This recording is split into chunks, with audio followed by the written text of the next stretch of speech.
Delmarva Today with Don Rush. So this week, there were charges that were filed against a Berlin man in the death of Gavin Knupp, who was killed in a hit-and-run accident. Our Brian Russo sat down with Stephen Green, the editor and publisher of the Maryland Post-Dispatch, to talk about where the case stands.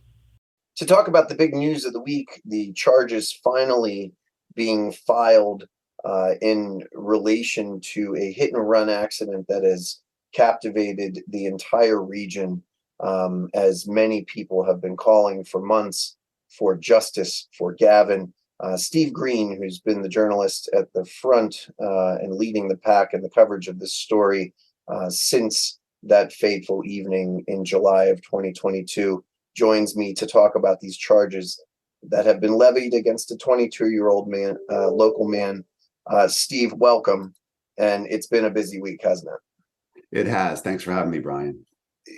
First, for people that may not have seen the headlines this week, talk about these charges that have been finally levied against a 22-year-old Berlin man, Tyler Malou, in relation to the hit-and-run death of 14-year-old Gavin Knupp. Yes, that's right. You got it. 10 months after his death on Gray's Corner Road, there seemed to be a step toward justice for Gavin Knupp and his family. On Friday, 17 charges, 4 of which are felonies, were filed against Tyler Malou, who's 22, of Berlin. The charges filed by State's Attorney Chris Iser's office, range from traffic charges to serious felonies. The most serious being the failure to immediately stop vehicle at the scene of accident involving death. That's the charge that carries a maximum of 10 years, $10,000 fine. He's also charged with failure to immediately return and remain at the scene of accident involving bodily injury. That's 5 years and $5,000 fine. But that one that leaving the scene of a fatal accident is going to be the one that's the high charge, we'll call it. And again, 17 charges, including 4 felonies. So this was the news that we'd all been waiting for, as far as would there be some accountability for the motorist that fled the scene of that accident.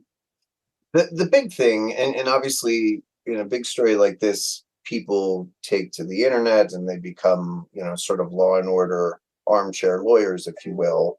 The big thing for me, and I would assume for you as well, is that the charge that wasn't associated in these 17 charges is vehicular manslaughter. There's been speculation that the reason why it took this long is because they couldn't convincingly build a case around who was behind the wheel of the car. Is that why that uncertainty, is that why no manslaughter charges were levied? Yeah, right. I think you nailed it there. I think that, that was the charge that I think the family was notified pretty early on in this process by the state's attorney's office.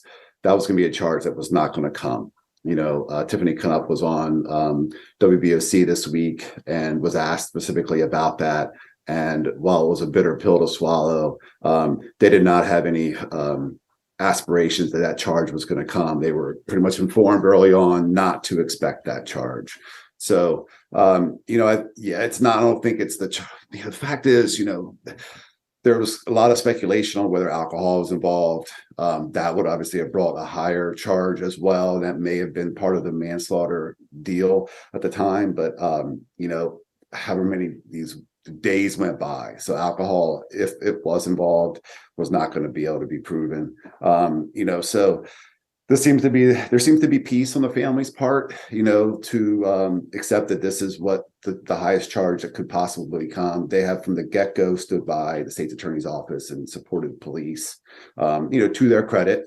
I think there have been a couple of slips along the way, online, social media, where some of the true agitation came forward from family members and close family members. But they, they're this week, I think there is a certain peace associated with the charges finally coming, and the fact that this person in the dark, there was this young man that was referred to numerous times online, but nobody, at least in media circles, could refer to him by name, even though we knew who the suspect was.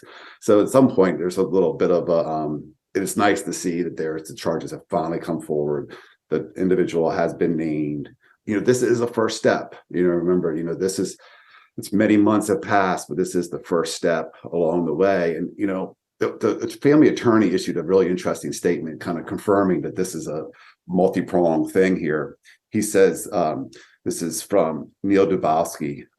This presents an important step towards accountability for Gavin's death, but it is just a step in that direction. Let there be no confusion. We will not rest until that process is completed, both through this criminal prosecution, in addition to pursuing any and all available civil remedies. That last part, civil remedies, I think is a real takeaway. That there's a criminal path, and there's going to be more coming against probably the family of the members who didn't come forward quick enough.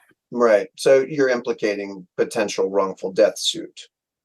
I believe there will be something along those lines. Yeah. Right. I've been watching this, as the news broke on Monday, that's when it sort of took over the internet and the whole community came together, sort of celebrating the fact that there was this important step forward. But if you really read the fine print of it, these charges were filed on Friday. I know you were tipped off that these things were coming on Friday. These charges are have felonies involved with it. So, as we're talking about steps in the process, charges have been filed against Tyler Malou. But has Tyler Malou been arrested and arraigned? Yeah, as of right now, that is very much unclear. This morning there was a trial date that initial appearance set, but it is unclear, quite honestly. We do not know. Usually, these sorts of processes the charges are filed, the person is, apprehended and officially charged. It's really unclear at this point, honestly, what process, where we are in that process. But it was this morning.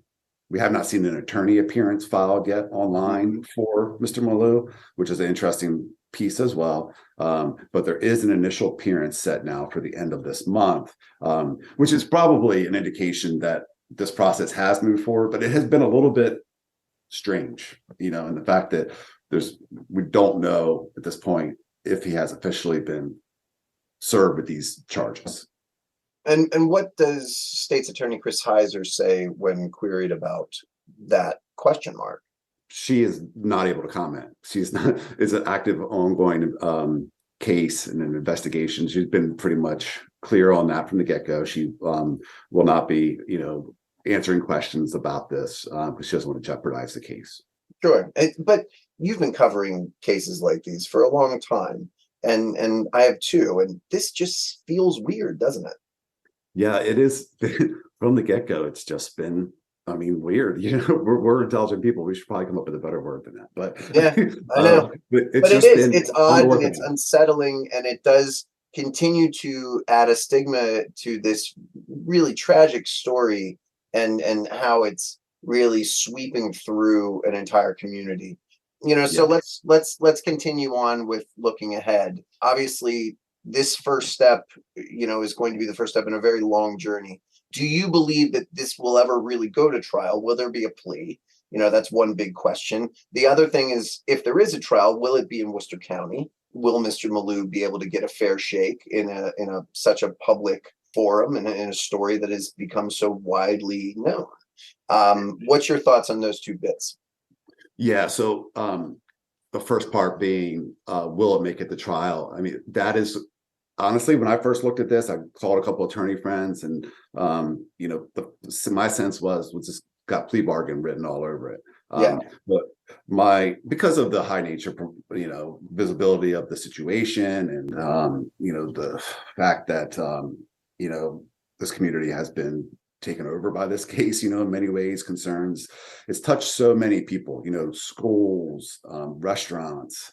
It's been an all-encompassing type of story. But so my understanding, though, is that actually the family has said that they will not, they're not looking for a plea bargain. They want his day in court. They want this to go the distance. They want the facts of the case to come out in public. The nitty gritty of what really happened that night, and then the investigation afterwards. There's a lot of insinuations that there's some things in the investigation that have not been disclosed publicly. So the fact is that the family wants to see these unknowns be revealed in public, in the court of law. So that's an interesting piece. Then second question about where it will be. I mean, I cannot imagine a jury or if it's a jury trial,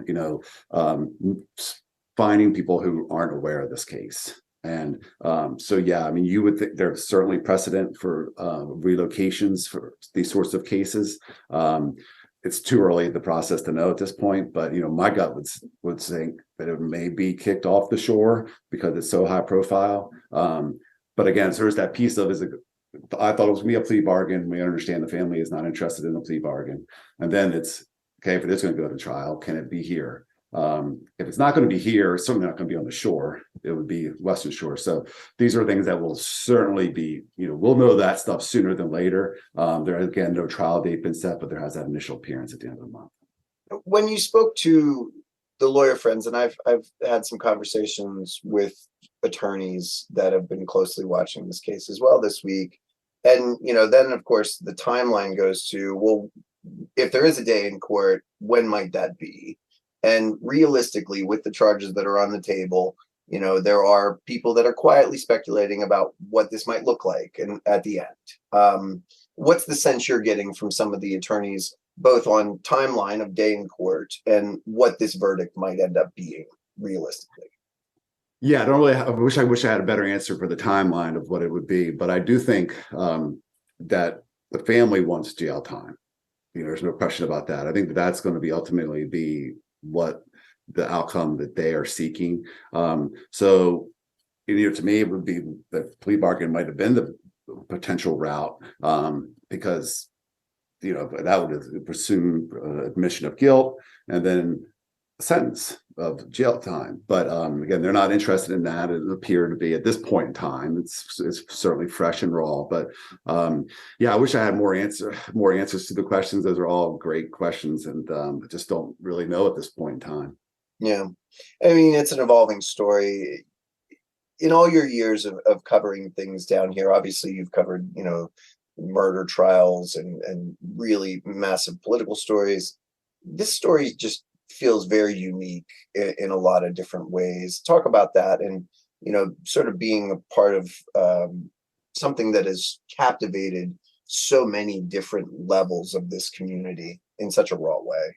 Yeah, there's so many layers to this onion that is the Gavin Knupp case. I mean, it is, you have the really poorly timed media statement that was put out by the Matt Ork companies, really implicating one of their partners in this. The partner, Ralph DeAngelis, is a family member of Tyler Malou's, basically a stepfather of his, and that press release was issued 3 weeks after the incident happened, when Matt Ork Companies, who manages the Ocean Pines Yacht Club and has a couple other restaurants in the area, essentially outed his partner as standing behind him in a way, but outed him to the public as a person of interest in this case, quite honestly. And, that led to tremendous outcry. If that statement hadn't been issued, I really wonder where all this would have gone. I agree with you. I think that was the powder keg moment that just blew this up, and it's been tragic to see what this has done to people that are parents, that people, of course, this family, but kids too. I mean, this was a 14-year-old kid. I mean, I have a 14-year-old daughter, and she would have been in the same grade. She has similar friends, and to have kids watch the slow process of justice is frustrating. But it is kind of what it is, and it'll be very interesting to see how this community that is all watching this story reacts as each step along this journey continues to unfold. Steve, I want to finish this, and I so appreciate your time in a very busy news week. But I want to take a moment to just acknowledge two people that were very well-known public figures for different reasons in Ocean City. That of former Ocean City Councilman Doug Simek, and a very well-known, beloved musician, Joe Jacinto, otherwise known as Joe Smooth, both of which passed away this week. Talk about the feeling around town with the loss of these two gentlemen. Sure. So we'll start with Doug Simek. He was a councilman for 2 terms from 2008 to 2016 in Ocean City. He was at one point in time a bail bondsman and a private investigator, and for the last probably 2.5 decades, he's owned a construction management company. Doug was a gentleman. He truly was. He was a member of the noise board for many years in Ocean City, and then was elected to the council and served for 8 years on a really tumultuous time. Quite honestly, it was when you remember this, when longtime city manager Dennis Dare was forced out. He was on my council minority side of that, so he was kind of fighting a difficult time in Ocean City. But he lost his reelection bid in 2016, and really, I think, just delved deep into his family and his faith. He has a large family. He has 8 grandkids and 2 daughters who are all in the area. Doug, he had brain cancer. Unfortunately, it was a really rough end of life for Doug. But it was great to see a lot of recognition for him this week from the Ocean City Mayor and Council and the Worcester County Commissioners, and actually Worcester County Sheriff as well. He was a full law enforcement supporter, and so it was sad. He was only 73, really. Then it's Joe Smooth, as you mentioned, polar opposite type. Joe and his wife, Michelle, remember, she passed away a few years ago as well. It's really a sad story. Joe, community came together a couple of months for him at a benefit up at the Bourbon on the Beach, and I wasn't able to make that, but I understand there were hundreds of people that came. I was there. It was really tremendous. The outpouring in the community of just people that he touched with playing music for decades down here. Yeah, exactly. He was a saxophone. Yeah, he was a saxophone player. Yeah, so there aren't a lot of those around here, really. And he was Joe, just one of those blue collar guys, right? I mean, I remember recently was having breakfast at Barn 34 with my wife, and he came in and looking for some gigs. This is probably 2 years ago now, but he was just had some dates available, and I guess this is you're a musician. He was out working the beat, looking for gigs, and which I was like, wow. I mean, it's not my world. This is what was more, your world. That's how they do it, I guess, right? You just go out and I mean, look for bookings. Personally, I covered Doug Simek and got to know Doug very well, and I was very sad to hear the news of his passing. And I think the way you described him, and Rick Meehan, the mayor of Ocean City, and Councilman Matresic, who obviously worked alongside of him in Ocean City, they all spoke that same word. Such a gentleman and such a quiet leader. He wasn't a loud rah-rah kind of guy. He did serve during a very tumultuous time, and it's certainly very sad to hear the news of his passing. And Joe Smooth was sort of a local musical legend, sort of on that same beloved kind of iconic figure like DJ Batman, who passed away this past summer.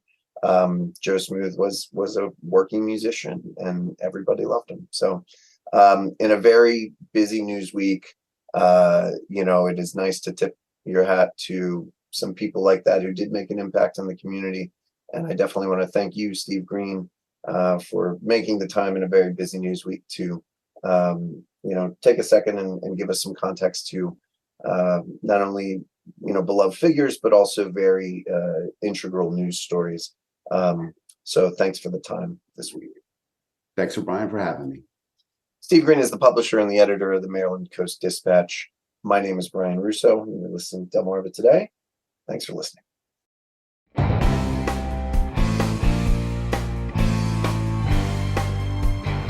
Delmarva Today with Don Rush.